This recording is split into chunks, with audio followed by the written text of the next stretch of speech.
Di ba sabi ko sa sa ano, sa photo Google Photo, hindi sa gallery.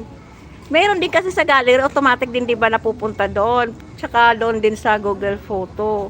Sa Google Photo kasi, yun yung ano, yung may loop doon na dire-diretso. Sa gallery, mahirap yan doon na anuhin mo pa, ayusin mo. Di ko naintindihan. Babalik-balik lang naman sinasabi ko, sabi ko.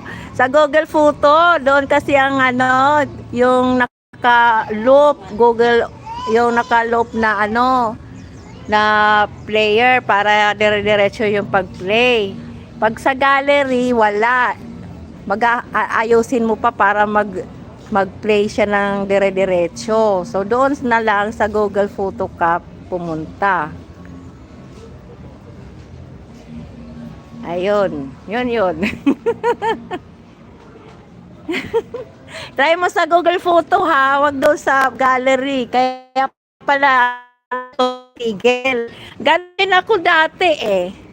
Naku, hirap na hirap ako. Na-stress na ako dahil hindi ko mag-gets. Sa gallery, mahirap mag-ano doon.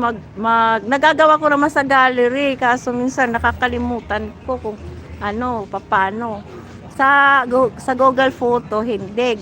Ano na yan, automatic na dire-diretso na. Basta pindutin mo lang yung video mo doon sa Google Photo.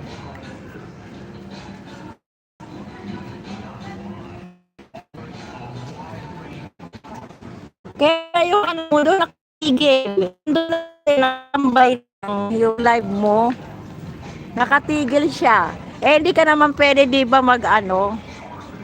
Di ka naman pwedeng nagising live ka. Kailangan ano, gising ka para ma-replay mo yung ano, i-replay mo ulit. Yun nangyayari sa gallery.